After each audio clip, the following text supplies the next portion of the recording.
Are these people... Judging by their clothes, they appear to be phantom Hyperboreans from the distant past. That could mean they have some clues about the moon goddess's name, right?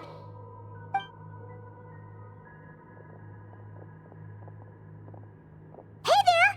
Could you tell us what the moon goddess's name is? Sorry. That's probably a weird question, huh? How do we explain this? The moons are long gone, and their goddesses are dead. Their name... When a new moon goddess is born, we will surely know her name. We have used every last resource at our disposal.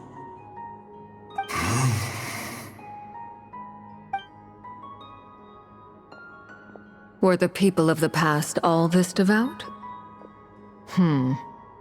It looks like this phantom doesn't intend to converse with us any further. Surely the new moon goddess he speaks of must be Columbina. Alas, Kuthar's birth came long after the age in which he lived.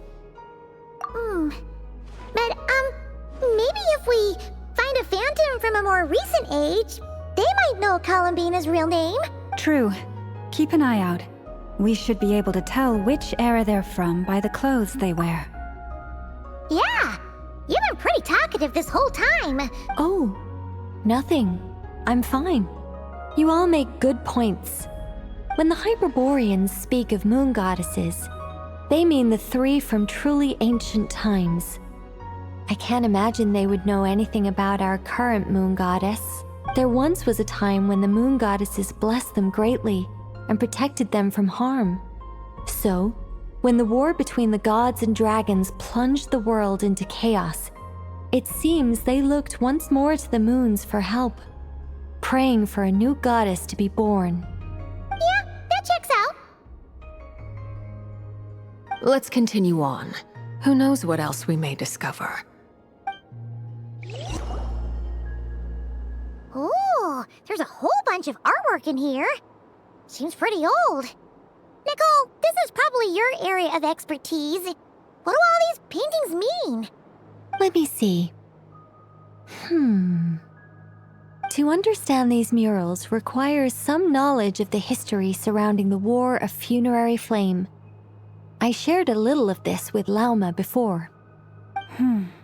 Yes.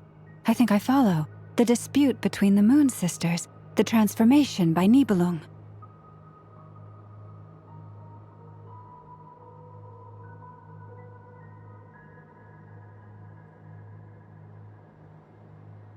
Oh no, it's no trouble. I'd be delighted to share the tale again. Alright then. Teyvat's 3 moons and their goddesses were brought into being by the will of Nibelung, the then ruler of Teyvat.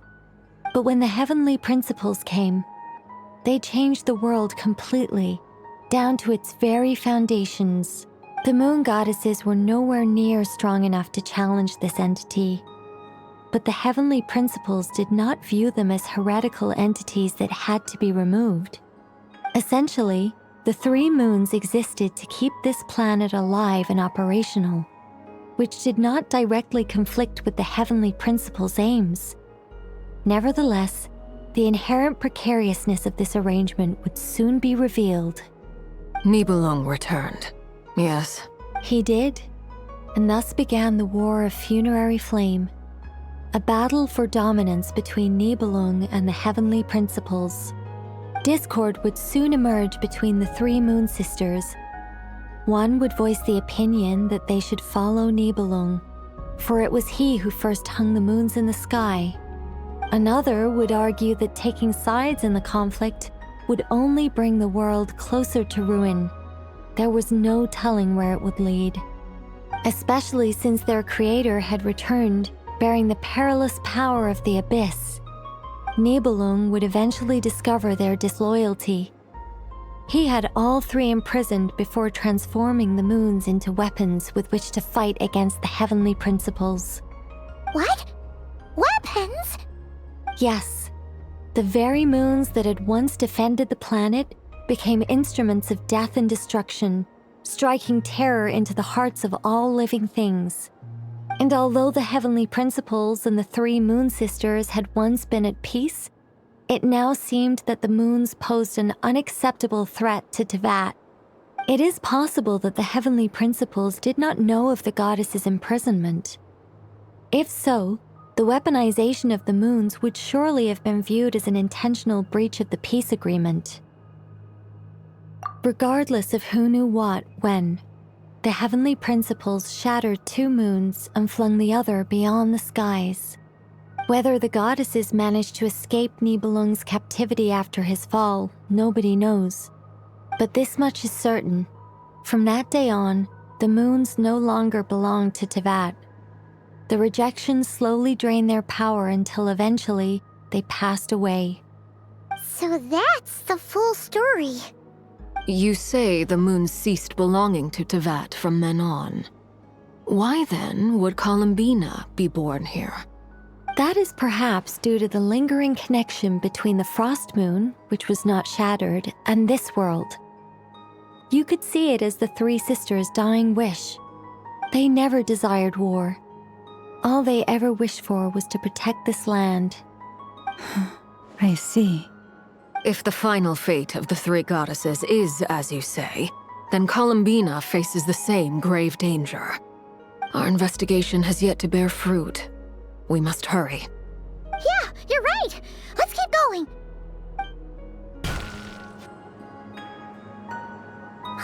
We're finally here. Guessing we'll need to activate this thing? Indeed. I was a little worried about that at first, but as we got closer, I sensed that the Kuvaki within it flows unimpeded. It should be functioning normal. The only issue is how to activate it. It's looking a little worse for wear. What about the cores from some of the other devices we've seen? Can we repair it using those? In all likelihood, yes. I imagine that would have been the Hyperborean's backup plan. Let's look for some cores.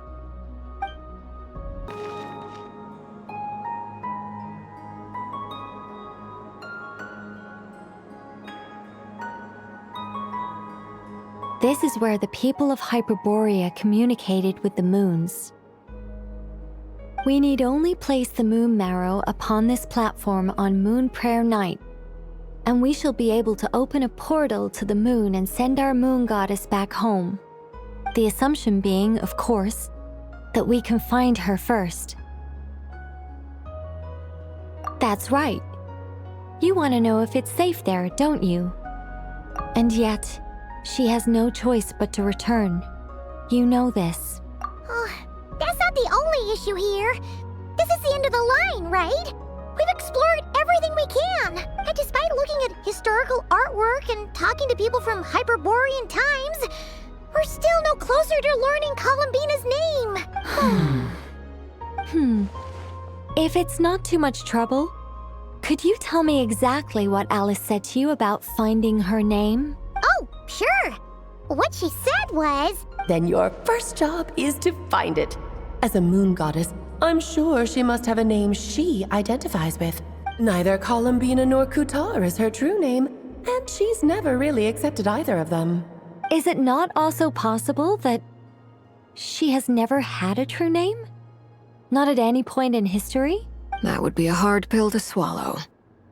But at this point, we may have to accept that that is the truth. No one knows how she came into being, and she certainly doesn't have parents in any sense that we're aware of. Perhaps she was never granted a name at all. But does that mean there's no way to get Columbina back? She's just gonna... Huh? Wait, why all this pessimism? Was it the way I phrased this question? You all seem to be taking this in completely the wrong way. Well, just because she's never had a real name in the past doesn't mean she can't have one now. What? Think about what Alice said again. She never once said that you'd have to find a new name, did she? Are you saying what I think you're saying? Yes. Names are anchors that connect us to the world. If she doesn't have one already, then all we have to do is create one, no? It's like... yes.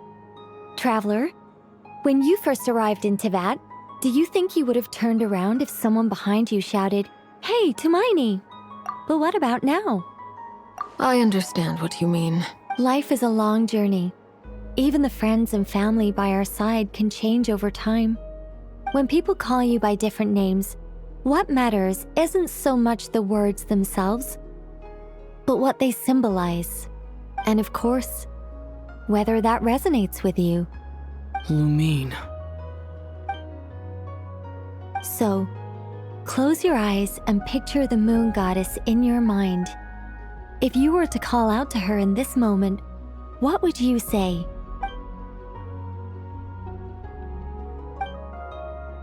Columbina. Columbina. Paimon would call her Columbina. She has long forsaken everything that Kuthar represents. I think from now on I should call her Columbina too. Well, it sounds to me like you found your answer. Are you sure? Is it really that simple? We haven't found her this whole time, and not for lack of trying. For a journey like this, the process is every bit as important as the outcome. Had you not searched far and wide, rejecting every other answer you were offered?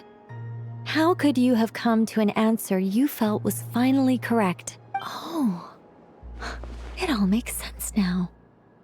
This has Alice's fingerprints all over it. Are you suggesting that Mage knew from the start that Columbina never had a real name to— I can't say for sure, but I can definitely imagine her chuckling in satisfaction somewhere right now, saying, "Ah, what fun." Llama, your antlers! You should hurry. The festive moon has begun to rise. Do not worry, for when you called the name Columbina just now, I could sense that the power within was enough to summon back the moon goddess. The power within what? The name? Yes. So, the thing is, this is so annoying. I really, really, really want to explain how that whole thing works, starting from the founding principles of Teyvat and... Oh, I could talk about this for hours, but deep breaths, Nicole. Deep breaths. You're an angel, a sober, sensible, solemn angel who has her priorities straight. Okay then. Sorry for asking. Clearly a bad call on Paimon's part. Anyway, you all need to hurry. Last thing, remember how it felt when you called out that name. Then it is agreed. By the name Columbina, we shall find her. Then we'll throw her the best Moon Pair Night party ever! And at last, we will send her home.